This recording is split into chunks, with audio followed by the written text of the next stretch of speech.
تعالى من شرور أنفسنا ومن سيئات أعمالنا. من يهده الله فلا مضل له ومن يضلل فلا هادي له. وأشهد أن لا إله إلا الله ولي الصالحين. وأشهد أن محمدًا عبده ورسوله وخليله وصفيه. نشهد أنه بلغ الرسالة وأدى الأمانة ونصح الأمة ومحى الظلم وكشف الله به الغمة وجاهد في الله حق جهاده حتى أتاه اليقين. أما بعد، يقول الله تبارك وتعالى في محكم كتابه العزيز: يا أيها الذين آمنوا اتقوا الله حق تقاته ولا تموتن إلا وأنتم مسلمون. وقال أيضا: يا أيها الناس اتقوا ربكم الذي خلقكم من نفس واحدة وخلق منها زوجها وبث منهما رجالا كثيرا ونساء. واتقوا الله الذي تساءلون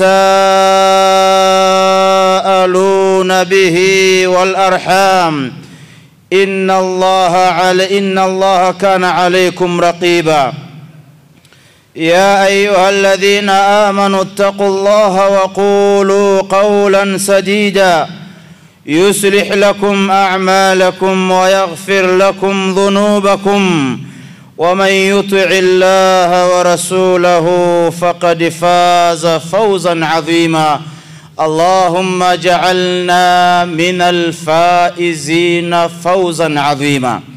أيها الناس عباد الله، أوصيكم وأوصي نفسي أولا بتقوى الله عز وجل فقد فاز المتقون. Ninaihusia nafsi yangu pasi na kusahau kuzihusia nafsi zenu, enyi waja watukufu wa Allah subhanahu wa ta'ala. Hii ni fursa nyingine tumepewa, ni nafasi nyingine tumepewa, na ukipewa nafasi itumie na wala usiichezee. Nafasi ya kuwa na afya, nafasi ya kuwa na uhai, nafasi hizi ni nafasi nyeti sana. Inatakiwa tuzitendee na tuzifanyie kazi kabla haijafika siku ambayo nafasi hizo tutakuwa hatuna. Kuna siku tutakuwa hatuna afya, kwa hiyo miguu haitokuja hapa msikitini kusikiliza hutuba. Lakini kuna siku uhai utatoweka, bali ni kwamba watu hawatokuleta hata hapa msikitini ukiwa umeshaondoka. Watamaliza mambo yako huko nyumbani. Ndugu zangu katika imani, baada ya shukurani hizo na kumtakia rehema na amani kiongozi wetu mtume wetu Muhammadin sallallahu alayhi wasallam, hutuba yangu ambayo nitaiwasilisha kwenu leo kwa taufiki yake Allah subhanahu wa ta'ala, ninamuomba Allah nifikishe vile inavyotakiwa, na nyinyi vile vile pia muisikie na kuisikiliza na kuifanyia kazi vile ipasavyo. Ndugu zangu katika imani, Ijumaa hizi zimewekwa kwa ajili ya kukumbushana. Kwenye ukumbusho kunaweza kukamfaa yule mtu alioteleza au aliyekwama sehemu tukamkwamua, au akaghafilika kulifanya jambo tukamkumbusha akalifanya.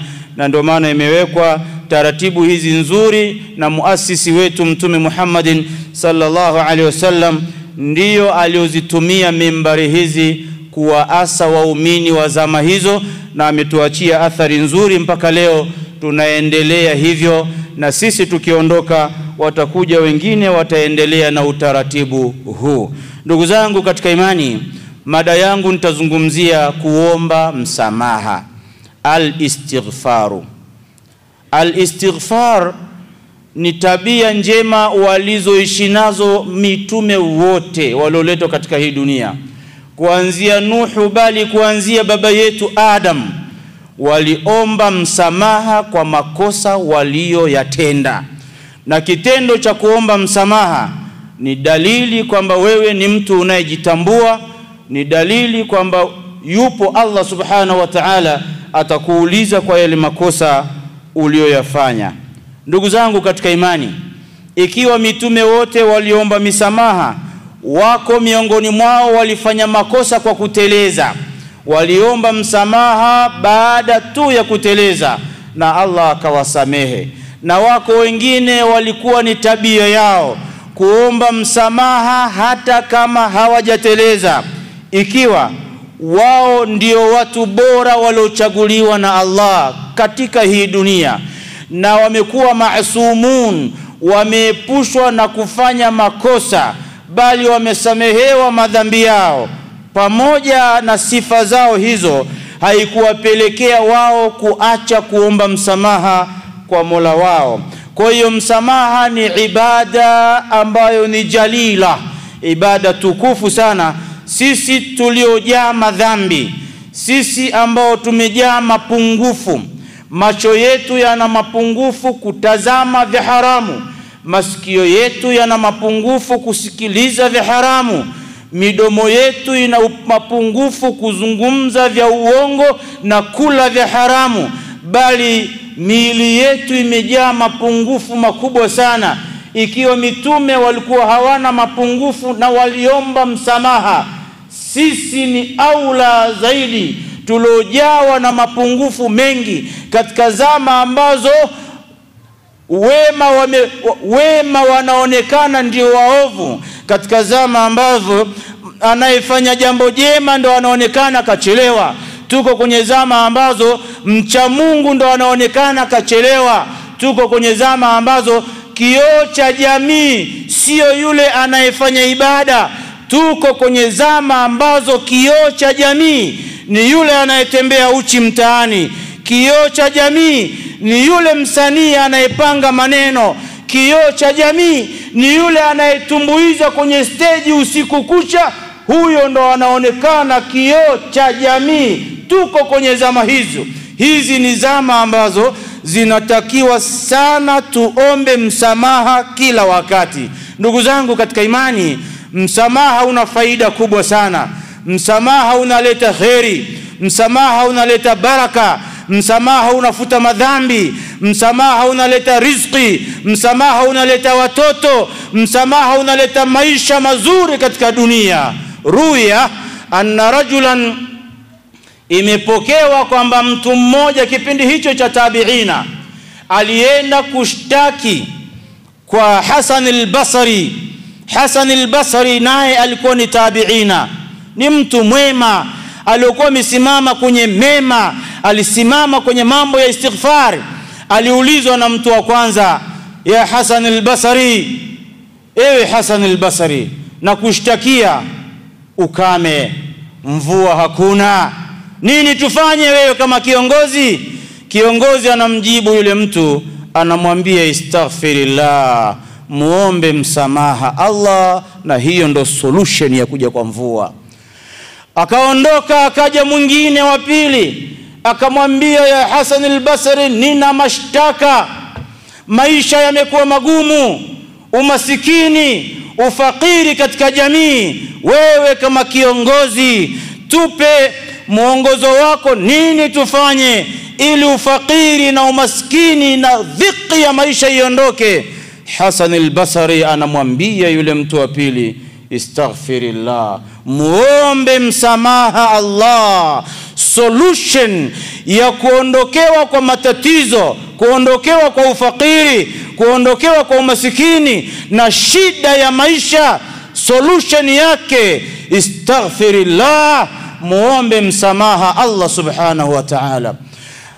Akaondoka, akaja mtu wa tatu kumshtakia, ya Hasan al-Basri, ewe Hasan al-Basri, wewe ni kiongozi wetu, wake zetu hawazai, tunajitahidi, tumefunga nao ndoa na ibada zote, masharti na vigezo vimekamilishwa na vimetekelezeka, lakini hatupati watoto. wewe kama kiongozi tupe ufumbuzi, nini tufanye ya Hasan al-Basri? Jibu yule bwana anaambia istaghfirillah, muombe msamaha Allah. Solution ya kuongezeka kwa kizazi kwenye jamii, solution ya wake zetu kupata watoto, solution ya wanaume kupata watoto, Hasan al-Basri anamwambia istaghfirillah. Solution, zidisha msamaha kwa Allah subhanahu wa ta'ala.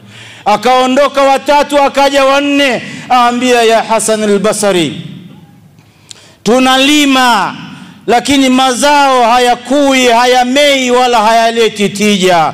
Wallahi tunalima kweli kweli, unalima eka 100 za mpunga unapata debe 2. Maisha gani Hasan al-Basri? Wapi tumekosea? Mimea haikui, nafaka hazikui, na hatupati tija inayotokekana. Anamwambia yule mtu wa nne, solution ya kupata mazao huko shambani kwako, istaghfirillah, muombe msamaha Allah subhanahu wa ta'ala. Kwa kuomba msamaha yote hayo yatapatikana. Waliomzunguka Hasan al-Basri wakati anawajibu, aambia ya Hasan al-Basri, yaatika an-nas bishakwa mukhtalifa, watu wanakuja kwa matatizo tofauti tofauti kwako, watujibuhum binafsil jawab, na unawajibu wewe jibu moja tu. Yule wa kwanza amekuja na tatizo hili, umemwambia astaghfirullah. Wa pili kaja na tatizo lingine, umwambia astaghfirullah. Wa tatu kaja na tatizo hilo hilo, umemwambia astaghfirullah. Wa nne kaja na tatizo lingine kabisa, umemwambia astaghfirullah. Unawajibu watu majibu mepesi kabisa kwa mambo mazito kama hayo.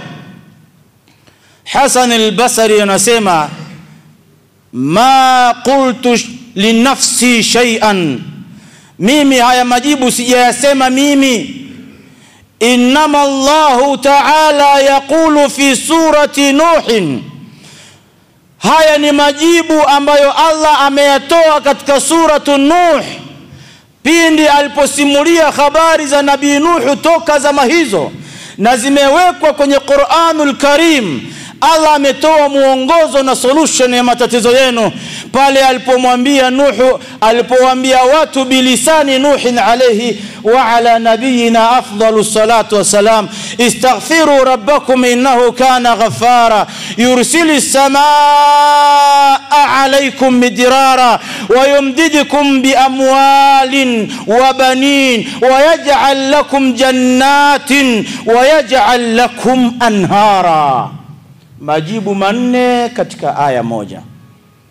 Allah subhanahu wa ta'ala anatuambia sisi sasa, maneno yako kwenye Qur'an, istaghfiru rabbakum innahu kana ghafara, mtakeni msamaha Mola wenu, kwa hakika Mola wenu ni mwenye kusamehe yule ambaye anataka asamehewe. Immediately ukifanya kosa, fanya toba haraka, omba msamaha haraka. Walifanya hivyo waliotutangulia. Ayuha nasu ibadallah, enyi waja wa Allah, istaghfiru rabbakum innahu kana ghaffara. Majibu ya istighfari ni nini?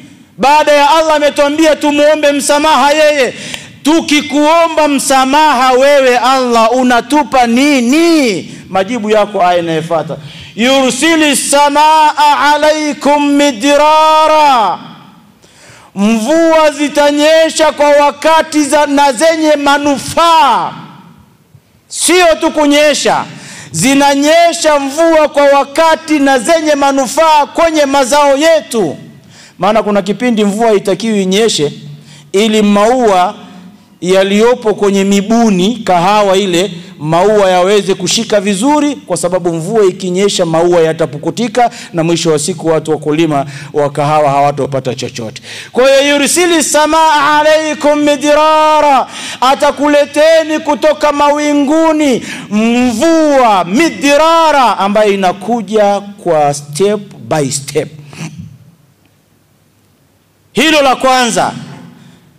Kwa hiyo mvua sababu yake ni istighfar, na anayeleta istighfari ni binadamu, na binadamu siku zote ni mtu mwenye makosa.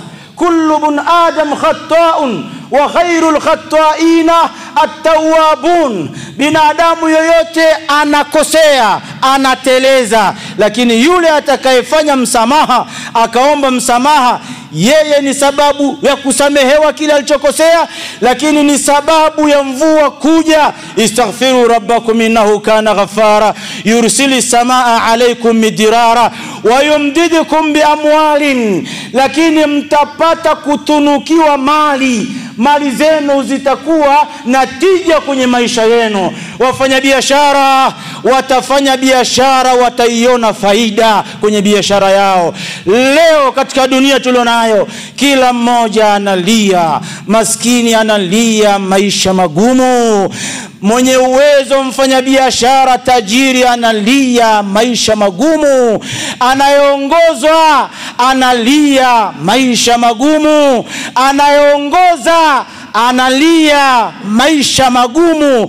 Ndugu kwa ndugu leo hawazungumzi, wanasema maisha magumu, bali mtu na jirani yake hawaongei maisha ni magumu, bali mtu na sadiki yake na rafiki yake hawaongei kwa sababu maisha ni magumu, bali mtu na watoto wake, mtu na mke wake, inapita wiki mbili wanapishana kwenye korido pale ndani, hawaongei. Ndugu zangu, solution ya mambo hayo istaghfirillah, kumomba msamaha Allah subhanahu wa ta'ala fi kulli hinin, kila wakati. Kalima khafifa wa laysat bithaqila, neno jepesi kabisa, halina uzito wote.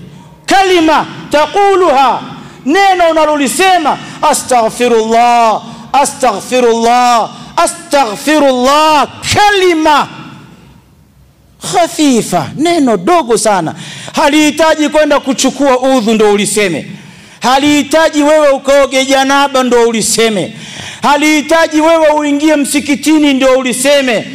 Popote unapokuwa, kasoro chooni, neno hilo unaweza ukalisema popote pale. Ukiwa kwenye usafiri, ukiwa sokoni, ukiwa ofisini, ukiwa shambani, ukiwa kitandani, kisebleni, ukiwa popote, astaghfirullah astaghfirullah astaghfirullah. Ndugu zangu katika imani, wayumdidukum biamwalin, mtapewa mali kwa istighfar. Lakini sio mali tu, wabanina, mtapewa na watoto. Solution ni istighfar, astaghfirullah. Usichoke kusema astaghfirullah. Allah anakupa kile ambacho ulikuwa unakitaka ukipate. Istighfar. Ndugu zangu katika imani, unaweza ukachukulia kwamba inawezekana vipi bwana ya mambo bwana, yani kwa kusema tu astaghfirullah upate watoto, kwa kusema tu astaghfirullah mvua zinyeshe, kwa kusema tu astaghfirullah upate mali. Haya ni maneno ya Allah. Acha kudoubt na maneno ya Allah subhanahu wa ta'ala.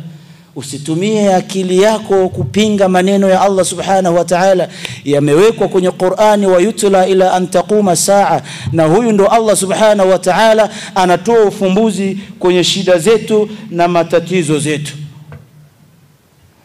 Yursili samaa alaykum midrara wa yumdidukum bi amwalin wa banin wa yaj'al lakum jannatin wa yaj'al lakum anhara.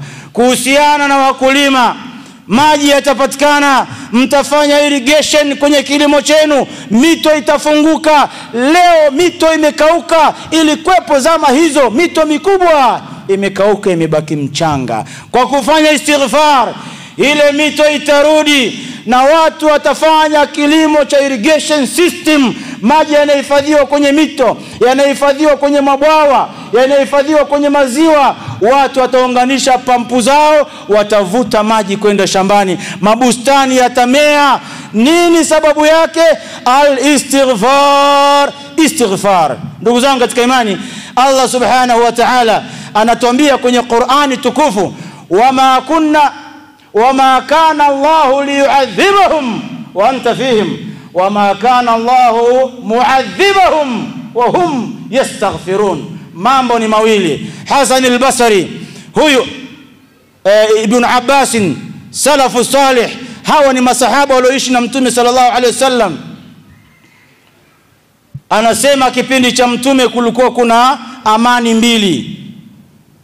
Amani ya kwanza ilikuwa ni amani ya kuwepo kwa mtume mwenyewe tosha, ilikuwa ni amani.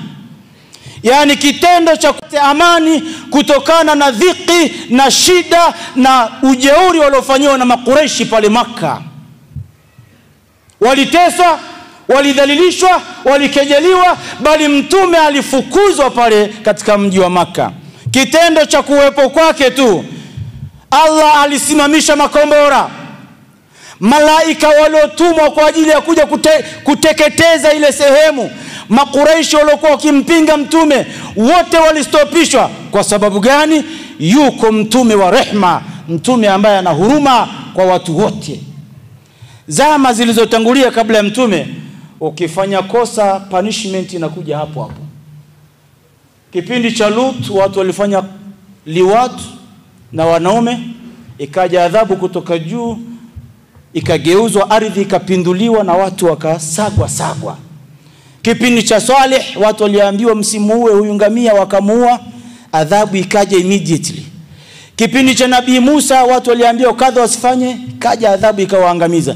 Kipindi cha Nabii Muhammad, sisi ambaye tuko kwenye zama hizo, yalikuja yote yale yalotangulia katika zama zilizopita, lakini mtume akaambia Rabbana la tuakhidhna in nasina au akhtana, usitupatilize kwa yale tunayokukosea na usituangamize kwa madhambi yetu. Na ndio maana umma huu haijawahi kuripotiwa kuadhibiwa kama walioadhibiwa wale waliotangulia, adhabu ya jumla, kwamba inakuja tufan, inakuja upepo, inakuja radi, watu wote wakaangamizwa. Hiyo haijawahi kutokea kwa zama hizi za mtume Muhammadin sallallahu alaihi wasallam. Ndugu zangu katika imani, amani mbili.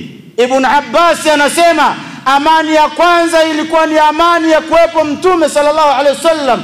Mtume kaondoka, alipoondoka imebaki amani moja. Amani ipi? Al-istighfar. Amani iliyobaki sasa ni istighfar, ambayo kila mmoja anaweza akaisema. Allah akasema wama kana Allahu mu'adhibahum wama kana Allahu liyu'adhibahum wa anta fihim.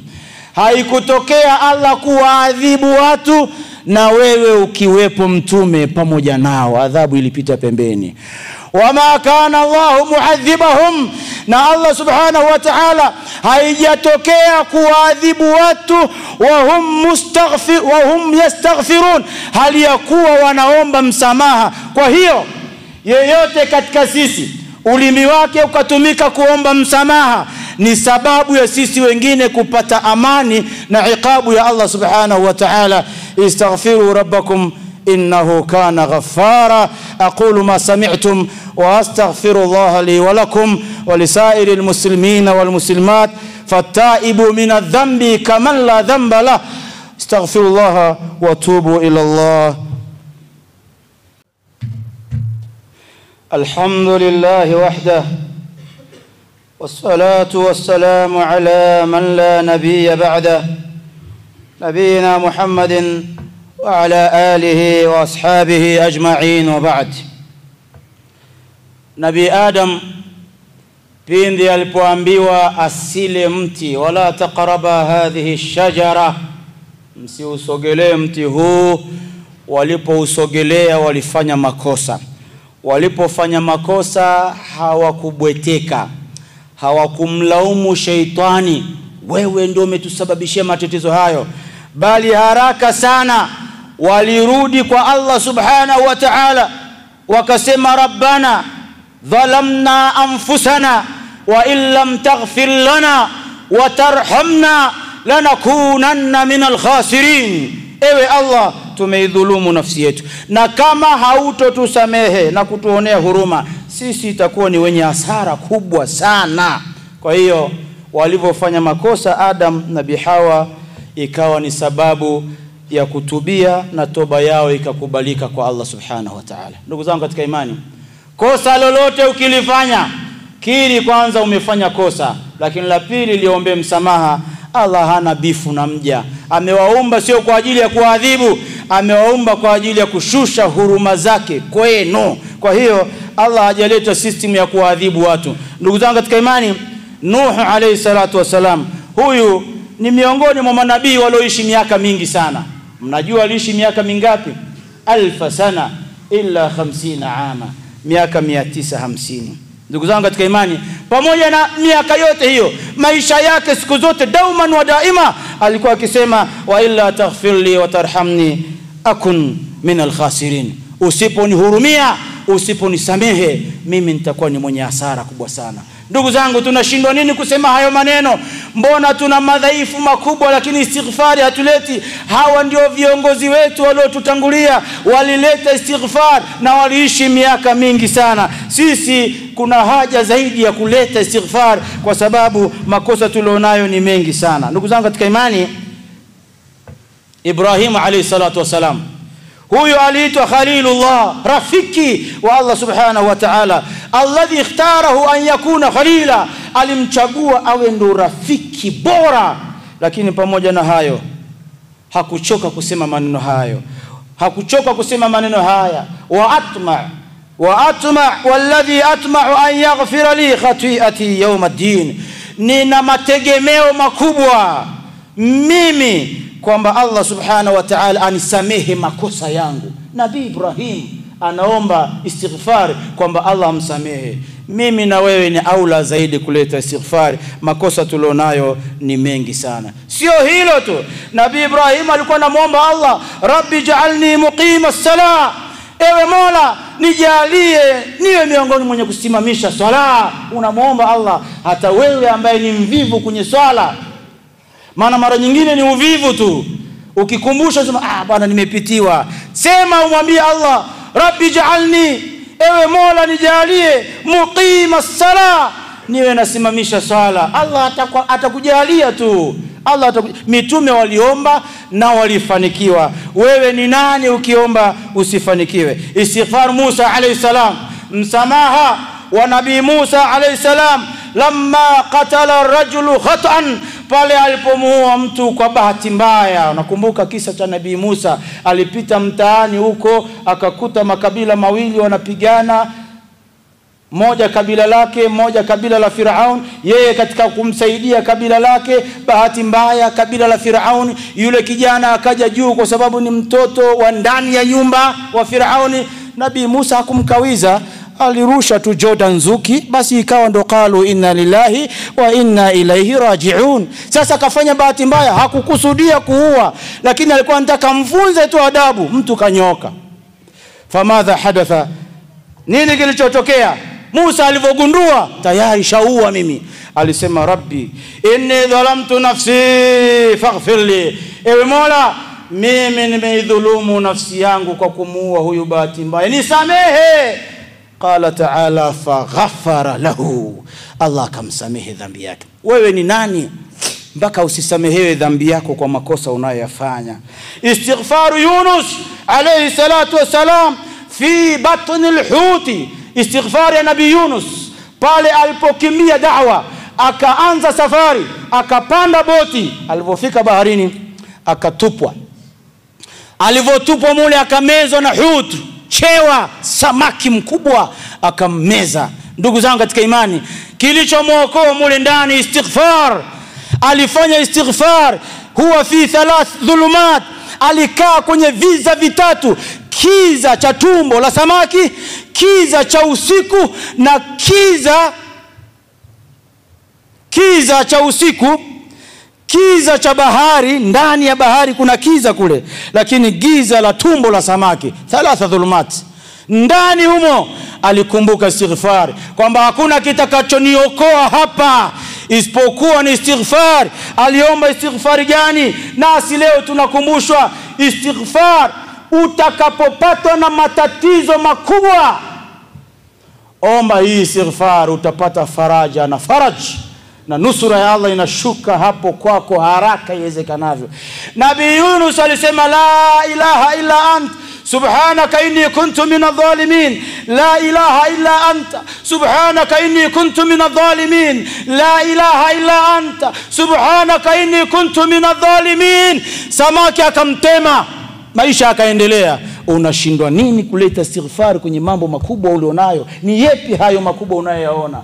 Sema la ilaha illa Allah subhanaka inni kuntu minadh-dhalimin. Na Mtume sallallahu alaihi wasallam akasema hivi kukazia hapo, ma daa biha makrubin illa faraja Allahu anhu, hakuna mtu atakayepata shida yeyote yenye uzito wowote akasema la ilaha illa anta subhanaka inni kuntu minadh-dhalimin, isipokuwa Allah subhanahu wa ta'ala ataliyo lakum jannatin wa yaj'al lakum anhara ma lakum la tarjuna lillahi waqara.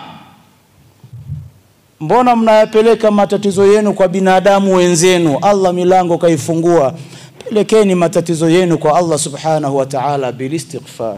Allah subhanahu wa ta'ala atujalie tuwe miongoni mwa wale ambao wanaoleta istighfari katika maisha yetu.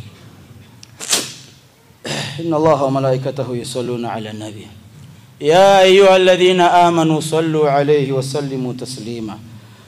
اللهم صل على محمد وعلى آل محمد كما صليت على إبراهيم وعلى آل إبراهيم وبارك على محمد وعلى آل محمد كما باركت على إبراهيم وعلى آل إبراهيم في العالمين إنك حميد مجيد.